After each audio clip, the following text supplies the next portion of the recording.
안녕하세요. 책으로 승부입니다. 세계 역사 이야기 중세편으로 함께 살펴보겠습니다. 이번 시간에는 영국의 위대한 여왕에 관한 이야기를 나눠볼게요. 우리가 영국의 왕 헨리 8세에 대해서 이야기를 나눴는데요. 이 사람은 6번의 결혼으로 유명한 사람이었어요. 왜 이렇게 여러 번 결혼을 했을까요? 네, 이유는 단 한 가지였어요. 여러 아들을 얻기 위해서였어요. 세 번째 아내에게서 한 명의 아들을 얻었어요. 바로 에드워드 왕자인데요. 9살 때 왕위에 올랐기 때문에요. 삼촌들이 대신 나라를 통치를 했어요. 그런데 에드워드는 늘 몸이 약했어요. 늘 기침을 하고 몸은 바짝 말라갔고, 그러면서 16살이 되었을 때는 아예 자리를 깔고 누웠어야 해요.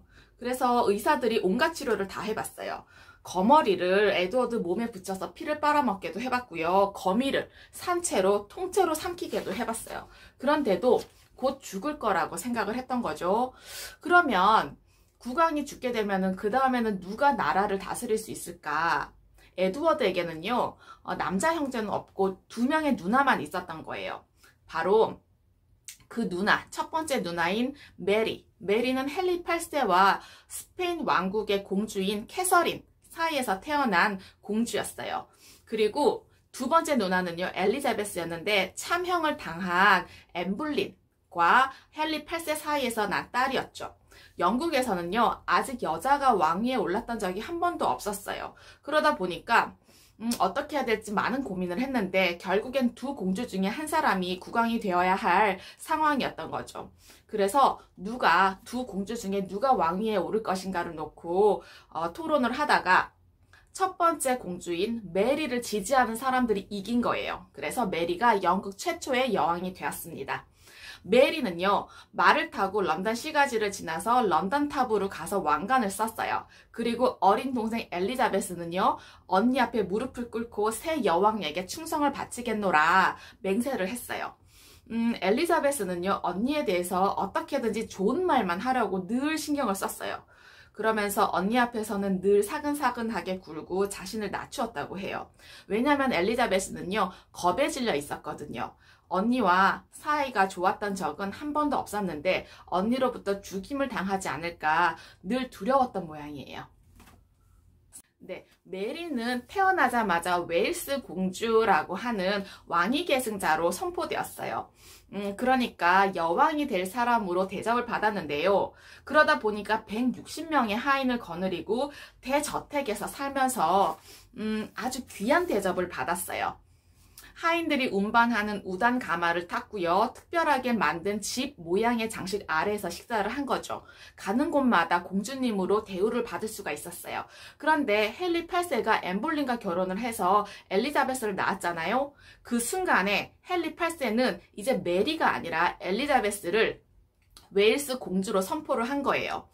그러다 보니까 이 아기 엘리자베스가 언니 메리의 특권을 다 가지게 된 거죠.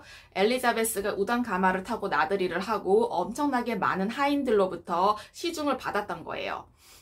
그러는 동안 메리는요, 식탁 맨 끝에 앉아서 밥을 먹어야 했고 모든 게 불편한 그런 방에서 지내야만 했어요. 메리의 기분이 어땠을까요? 메리의 처지가 어땠을까요? 자신이 가졌던 그 모든 특권, 모든 권력, 모든 어떤 부유와 어떤 특권의 상징, 이런 것들이 다 빼앗기고요. 이제는 동생의 하인으로 살아가야 했던 거예요. 그런 동생을 좋아할 수 있을까요? 사랑할 수 있을까요? 네. 메리는요, 엘리자베스를 웨일스 공주로 인정하지 않았어요.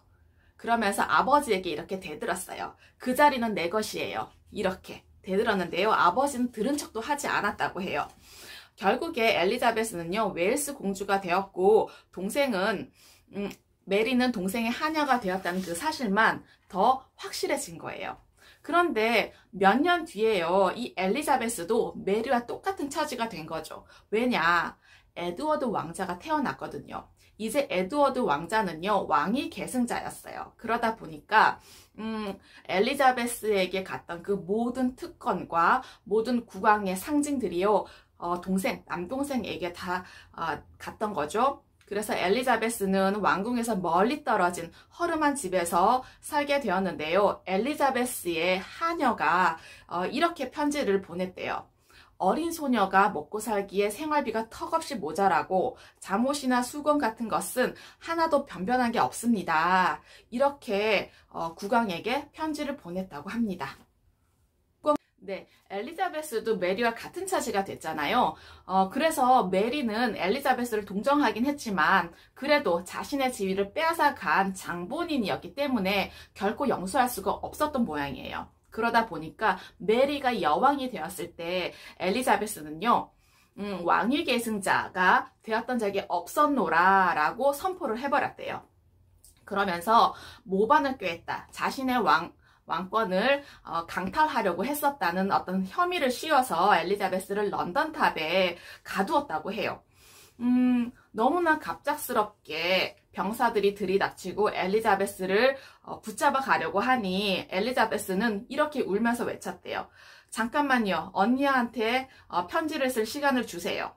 그러면서 난 언니의 왕위를 빼앗겠다는 말을 한 적이 없고 그런 생각조차 해본 적이 없어요. 그렇게 편지를 적었다고 합니다.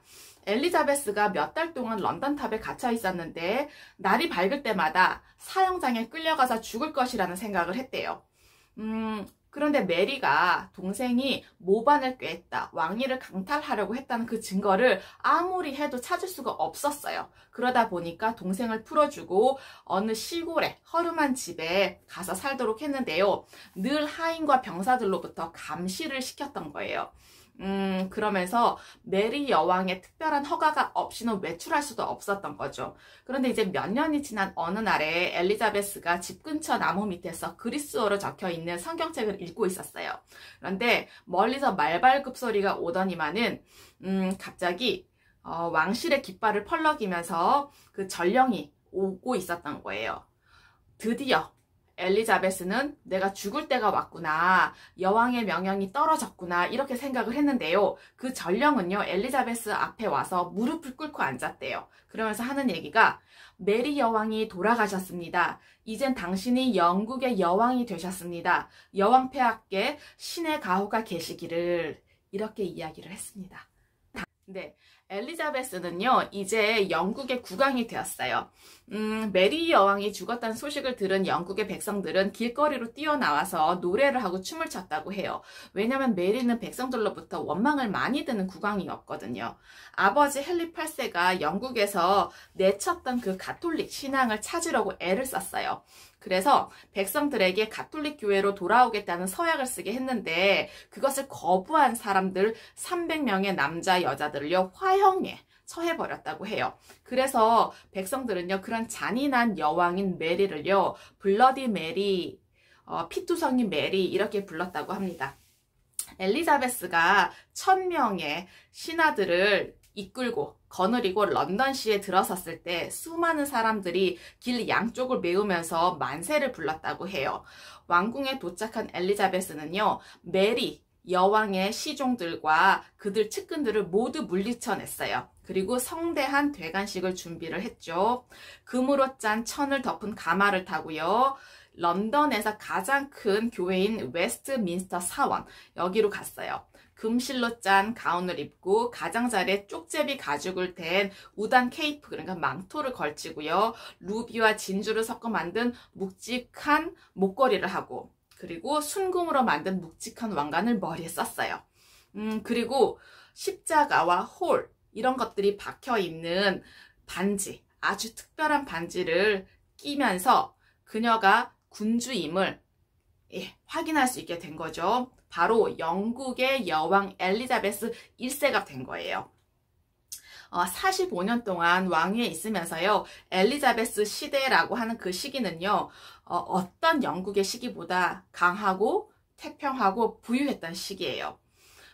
엘리자베스는 메리가 했던 그 실수를 하고 싶지가 않았어요. 그래서 다시 영국이 프로테스탄트의 나라가 되었노라 라고 선언을 했어요. 백성들은요, 프로테스탄트인지 가톨릭 교도인지 그들의 개인적인 사정이라고 생각을 했어요. 그러다 보니까 개인들이 어떤 선택을 하든 개의치 않았어요. 그래서 이 여왕은요, 인간의 몸에 그의 영혼을 들여다볼 수 있는 창문을 만들 생각이 없다, 이렇게 말을 했습니다. 르네상스 시대의 군주로서는 아주 특별한 태도였어요. 왜냐하면 유럽의 군주는요, 대부분 국민들에게 가톨릭 교도이거나 프로테스탄트가 되기를 바랬거든요. 엘리자베스는요, 신앙보다는 백성들이 자신에게 충성하는 게 훨씬 더 중요하다고 생각을 했던 모양입니다. 메리 여왕은 스페인의 왕자 펠리페와 결혼을 했어요. 스페인이 전쟁을 치르게 되면은 영국의 병사들을 스페인에 보내주겠다는 약속까지 했던 거예요. 영국 사람들은 어땠을까요? 그 스페인 왕자가 몹시 싫었겠죠. 외국인인 것도 싫은데 그 나라 전쟁에 영국 병사를 보낸다는 게 말이나 되나 이런 생각을 했어요. 그래서 우리는 외국인 국왕을 섬기지 않을 것입니다 라고 시위까지 했다고 합니다. 그것을 본 엘리자베스는요, 결코 결혼하지 않을 거라고 생각을 했어요. 영국 의회에서는 그것을 받아들이지 않았는데요, 엘리자베스는 확고했던 거죠. 다른 나라의 왕자와 결혼을 하게 되면요, 그 남편, 그러니까 그 왕자에게 자신의 권력이 슬금슬금 넘어갈 게 뻔했거든요. 그런데 정말 웃기는 일이 일어났는데요. 메리의 남편이었던 그 펠리페가 엘리자베스에게 청혼하려고 한 거죠. 엘리자베스는요, 어땠을까요? 들은 척도 하지 않았어요. 그러면서 대관식 때 목사로부터 받은 그 반지를 의회 의원들과 신하들 앞에 치켜들면서 이렇게 이야기를 했어요. 이 반지는 내가 나의 왕국과 결혼했다는 뜻입니다. 그대들 모두가, 나의 백성들 모두가 나의 자식이고 혈족입니다. 이렇게 이야기를 했어요. 바로 자신은 영국과 결혼을 했다고 이야기를 한 거죠. 왕위에 오른 지 30년이 지난 어느 날이었어요. 엘리자베스 여왕은요, 전투에 나가는 군대를 격려하기 위해서 이렇게 외쳤어요. 나는 전쟁터의 흙먼지와 열기의 한가운데서 그대들과 함께 살고 함께 죽고 싶은 심정입니다. 내가 믿는 신을 위해서, 나의 왕국을 위해서, 나의 백성들을 위해서, 나의 명예와 나의 혈통을 위해서 내가 비록 흙구덩이에 쓰러진다 하더라도 원망하지 않겠습니다. 내가 비록 나약한 여자의 몸을 갖고 있다는 것은 알지만 나에게는 영국 왕으로서 마음과 배짱이 있습니다. 예, 너무 멋진 여왕이죠. 영국 역사상 가장 위대한 군주로 뽑히는 엘리자베스 1세. 네, 그래서 백성들은요, 그녀를 훌륭한 베스 여왕이라고 불렀습니다. 재미있으셨나요?